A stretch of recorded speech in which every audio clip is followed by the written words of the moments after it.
Hey everyone, and welcome back to the Deep Dive. Today we're going to be tackling India's strategy in the Middle East.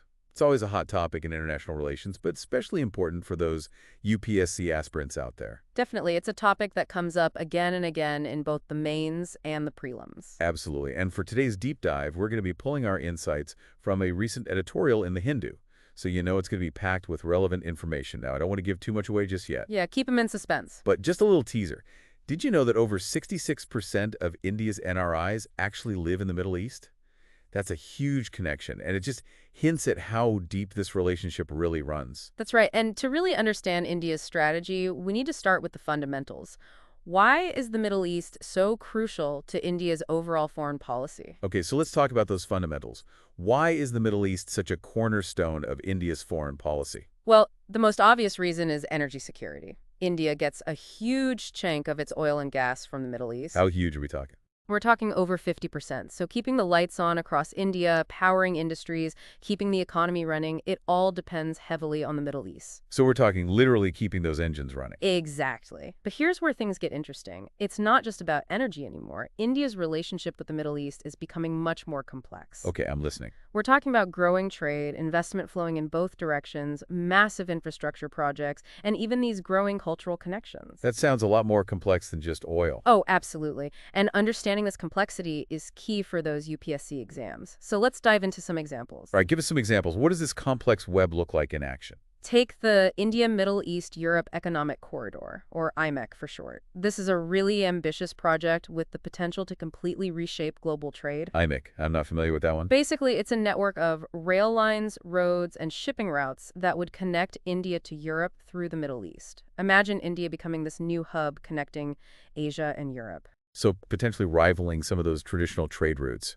Potentially, yes. It's a sign of India's growing ambitions. They're not content to just be consumers anymore. They want to be shapers of the global economy. I could see how that would be a game changer. What other examples are there? Well, there's also the Chabahar port in Iran. Now, this is a strategic masterpiece. It gives India direct access to Afghanistan and those resource-rich countries of Central Asia, completely bypassing Pakistan. So it's not just about economics then, it's about strategic autonomy too. Exactly. It's about India charting its own course. And then there are the cultural connections, too. Ah, yes, you mentioned cultural connections earlier. Is this where Bollywood comes in? Absolutely. Bollywood has a massive following in the Middle East. And let's not forget the stunning new BAPS temple in the UAE, built with pink sandstone all the way from Rajasthan. Right, so it's really a multifaceted relationship, energy, trade, infrastructure, even Bollywood and temples. It really is. But of course, no relationship is perfect. Right, that's true. There are always going to be challenges. What are some of the challenges that India faces in the Middle East? Well, for starters, that heavy reliance on Middle Eastern oil exposes India to price volatility. Like those OPEC plus production cuts we saw recently? Exactly. When OPEC plus cuts production, less oil is available on the market, so global prices go up, and that hurts India's economy. It's a vulnerability that comes of depending so heavily on a single region for such a vital resource. Right, those OPEC cuts hit India's wallet pretty hard. So volatile energy prices, that's definitely one challenge. What else? Well, the Middle East is also a region, let's just say, known for its geopolitical complexities. That's putting it mildly. Think about the Israel-Gaza conflict, for example. India has to walk a tightrope, maintaining good relationships with countries that often have opposing views. It's a delicate balancing act. It sounds like it. It must be tough to navigate those tensions while also trying to secure India's interests. It definitely is. And even when things are relatively calm, there are still trade barriers to contend with. Oh, right. You mentioned those earlier. What's the situation there? Despite all that potential for trade, there's no free trade agreement with the Gulf Cooperation Council yet. The GCC. The GCC, yes. Finalizing an India-GCC FTA would really be a game changer, but those negotiations are always complex. So trade barriers are still a major hurdle. What about the millions of Indians who work in the Middle East?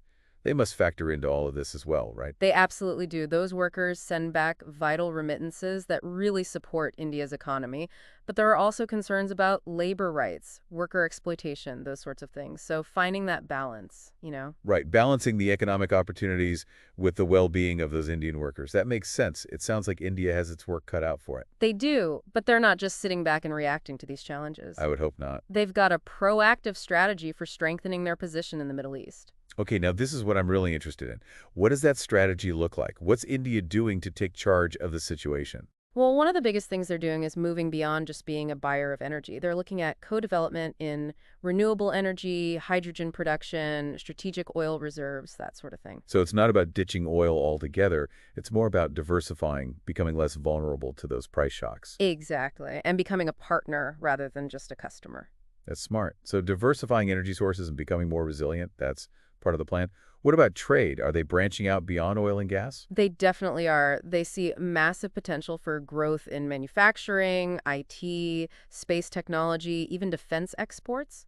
And finalizing that India GCC free trade agreement we talked about earlier would be a huge win. So expanding the economic relationship beyond that traditional energy focus. Right. It's about a much more strategic, multifaceted approach to the whole relationship. This is all incredibly insightful. But I think we've given our listeners a lot to digest already. Probably. Maybe it's a good time to pause here and come back for part two. Yeah, let's do that. When we come back, we'll delve even deeper into specific examples of how India is putting this strategy into action. So don't go anywhere, folks. We'll be right back to continue our deep dive. And in the meantime, if you're prepping for the UPSC, think about how you would analyze these challenges and opportunities. What policies could India adopt to mitigate those risks and really maximize its potential in the Middle East? Hit us up in the comments with your thoughts. We always appreciate hearing from you. And of course, don't forget to like and subscribe for more deep dives into critical topics that matter. Welcome back, everyone. All right, so last time we left off talking about India's strategy in the Middle East. It's about way more than just securing energy, right? We're talking about securing their future. Exactly. And we touched on some of those challenges they're facing, the energy price swings, that whole geopolitical tightrope walk, those trade barriers. Right, right. Big picture stuff. But I'm all about the specifics. You mentioned some fascinating examples earlier, like that IMEC corridor and the Chabahar port. Yes. Those sound like potential game changers. Can we unpack those a bit more? Absolutely. Let's start with IMEC, the India Middle East Europe Economic Corridor. This thing has the potential to be absolutely massive. We're talking a network of rail lines, roads, and shipping routes connecting Mumbai all the way to Berlin, flowing right through the heart of the Middle East. Okay, hold on. That's a seriously bold vision. That's more like reshaping the global map than just building some roads and railways. It really is. It's a sign of India's ambition. They're not content to just be a consumer anymore. They want to be a shaper, right? Shaping the global economy. Think about the economic opportunities this could create: manufacturing hubs, logistics centers, tech parks, all springing up along these new routes. Okay, yeah, IMEX is definitely one to watch then. What about the Chabahar port? You said it gives India access to Central Asia, bypassing Pakistan. What's the strategic significance there? Chabahar is all about location, location, location. It's situated in Iran, right on the coast of the Arabian Sea. And this gives India a direct route to Afghanistan and those resource-rich countries of Central Asia. You know, Kazakhstan, Uzbekistan, Turkmenistan, the whole lot. So it's landlocked country's dream come true. Pretty much. But it's also about having options, having that strategic autonomy. But these projects, they're about more than just hard power, though, right? There's a soft power component, too. Okay, let's talk soft power. You mentioned Bollywood earlier. How does that fit into all of this? Are we really talking winning hearts and minds through movies and music? Well, yeah, I mean, cultural influence really plays a huge role. Think about it. Bollywood films are incredibly popular in the Middle East. Indian music is everywhere. There's this growing interest in Indian food, fashion, the whole nine yards. And these cultural connections, they help build bridges. They foster a sense of familiarity and trust. So it's not all just high-level diplomacy and trade deals. It's about people-to-people connections. Right, exactly. And it's not a one-way street either. The Middle East has influenced India for centuries. You think about the Mughal Empire, the architecture, the cuisine. There's a rich history of cultural exchange there, a sense of mutual respect and appreciation. It sounds like a really deep-rooted connection. But let's not forget about those challenges we talked about earlier, right? Energy price volatility, those regional conflicts, those trade barriers, those haven't magically disappeared. Definitely not. And that's why India's proactive strategy is so important. They're trying to get ahead of these challenges, trying to shape the relationship on their own terms. So how are they doing that? What are some more of those concrete examples of these proactive moves? Well, one area where they're stepping up is energy cooperation, right? It's all about diversifying, becoming less vulnerable to those price shocks. So they're looking at joint ventures in renewable energy, hydrogen production, even building strategic oil reserves. It's not about ditching oil altogether. It's more about having a more balanced and secure energy portfolio. So become a partner rather than just a customer. What other proactive steps are they taking? Well, India is a tech powerhouse, and they're leveraging that to build partnerships in all sorts of cutting-edge areas: AI, fintech, even agricultural technology. You know, these digital and agri-tech partnerships, they're all about sharing knowledge and expertise, creating these new avenues for growth. Welcome back to the Deep Dive. We're wrapping up our look at India's relationship with the Middle East. Yeah, we've covered a lot of ground, everything from energy security to those cultural exchanges we were just talking about, from strategic ports to, well, Bollywood's And influence. we've seen how India is really taking a proactive approach to all of this, forging partnerships and shaping the future of this relationship. But like any relationship, there are challenges, right? Absolutely. No relationship is all sunshine and rainbows. It wouldn't be much of a deep dive if we didn't explore those more challenging aspects. Exactly. So let's tackle those head on. What are some of the major hurdles India faces in the Middle East? Well, those trade barriers are a big one. Despite all the potential there, trade between India and the Gulf Cooperation Council, the GCC, it isn't as smooth as it could be. Right. And why is that? What's holding things back? There's no free trade agreement in place yet, and that really puts a drag on economic growth for both sides. Imagine having a superhighway, but you hit a toll booth every few miles. That's kind of the situation right now. That's a good analogy. So what's the holdup with this FTA? It seems like it would benefit everybody. Well, these things are always complicated. Negotiations have been going on for years, but there are a lot of moving parts. There are concerns about protecting domestic industries, making sure competition is fair, and you have to navigate all the political sensitivities of multiple countries. It's a delicate dance. So it's not just economics, it's politics too, balancing all those different interests. Exactly. Okay, so trade barriers, check. What about all those geopolitical tensions we keep hearing about? I imagine those must be a constant headache. Oh, for sure.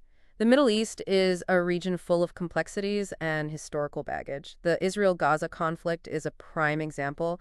India has good relationships with both Israel and Palestine, and that requires some very, very careful diplomacy. Right, you don't want to get caught in the crossfire. Exactly.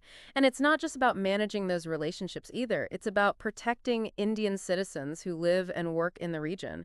Remember Operation Ajay, the evacuation of Indians from Israel during the recent conflict? Right, right. That really highlighted the human cost of these tensions. It's a good reminder that these aren't just abstract issues we're talking about. They have real-world consequences. And then there's that rivalry between Saudi Arabia and Iran. Two major players in the region. I imagine India has to walk a tightrope there as well. Oh, absolutely. Maintaining strong ties with both those countries when they're at odds with each other, it's no easy feat. But there's another major player we haven't really talked about yet, China. Ah, yes, the dragon in the room. China's influence in the Middle East is definitely growing. It seems like they're not slowing down anytime soon. Nope, they're investing heavily in infrastructure, securing energy deals, building military ties, and that's causing some concern in New Delhi, for sure. India doesn't want to be overshadowed in a region that's so crucial to its interests. So it's a very complex geopolitical game, and the stakes are high. India, the Middle East, China, everyone's trying to advance their own interest. It sounds like a real-life game of Risk, but with global power dynamics at play. That's a great way to put it, and the stakes are only getting higher as competition for resources and influence intensifies. It's a dynamic situation, that's for sure. Well, we've covered a lot of ground in this deep dive, from those opportunities we talked about to the challenges, the economic factors, the geopolitical maneuvering, the whole nine yards. What would you say is the key takeaway for our listeners, especially those UPSC aspirants out there who need to have a really deep understanding of all of this? The takeaway, I'd say this. India's relationship with the Middle East, it's a microcosm of those larger forces that are shaping global geopolitics. It's energy, trade, security, diplomacy, cultural exchange, all these things intertwined in this really complex web that's constantly evolving. For those prepping for the UPSC, I'd say pay attention to the historical context, the economic factors, the key players, the strategic calculations involved. This region is a hotbed of activity, and understanding those dynamics is crucial for anyone who wants to really grasp the complexities of international relations. It's a fascinating story, and it's a crucial one. And as India's role in the world continues to grow, so too will the importance of its Middle East partnerships. But, as always, there's always more to explore. Absolutely. We encourage you to continue your own research, delve deeper into the issues that interest you, and never stop asking those critical questions. That's right. Keep those brains buzzing. And for all our listeners out there, especially those dedicated UPSC aspirants, don't forget to like and subscribe and hit us up in the comments with any thoughts or questions you might have. We love hearing from you. Until next time, keep exploring, keep learning, and keep diving deep into the world around you.